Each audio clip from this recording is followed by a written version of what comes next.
We've entered 2025 in the middle of a Fed rate cutting cycle. This is the first time we've seen this since 2019 and COVID, and before that, the GFC. But this time is a little bit different in that we're seeing the Fed cutting rates while we're also seeing robust employment and economic growth. Those factors and others have resulted in a significant increase in bond yields, even as the Fed has continued to lower the policy rate. And this does present opportunities, but also challenges for income investors as we look ahead into the new year. On the one hand, bond investors can lock in attractive yields and earn meaningful income from their bond portfolios. However, rising long-term bond yields have been negative for total returns over the past few years. And we see a few reasons why longer-term yields can continue to rise, including higher debt and deficit spending in the US and other developed markets, inflationary policy, and a host of geopolitical risks on the horizon. At the same time, although we don't know where rates and yields are going to end the year, we do anticipate further volatility this year. And again, that does not favor, in our opinion, taking long duration exposure. Lastly, areas of the credit market are priced to perfection right now, and that does reflect strong fundamentals and corporate balance sheets, but it does skew risk to the downside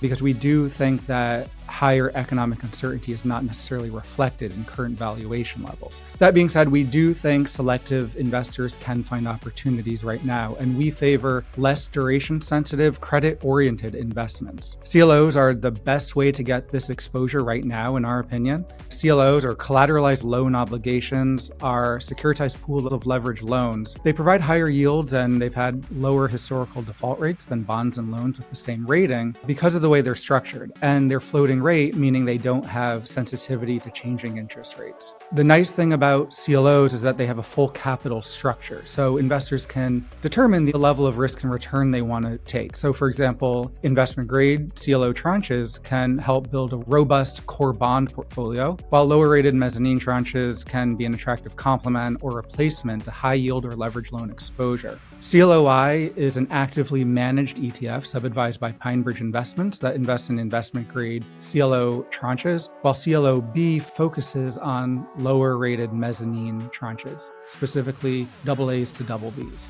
For investors who want to lock in attractive yields right now and take some duration exposure, we think high-quality intermediate corporate bonds is an area to take a look. However, spreads are very tight right now, so you do have to be aware of valuations, and we think focusing on attractively valued bonds can provide better outcomes. MIG invests in the most attractively valued bonds in the US investment-grade corporate bond market, while MBBB focuses on the BBB segment of that market. Overall, we're in a changing rate environment, and we think investors should be selective this year. And we believe they should lean towards investments that are higher quality and offer attractive value.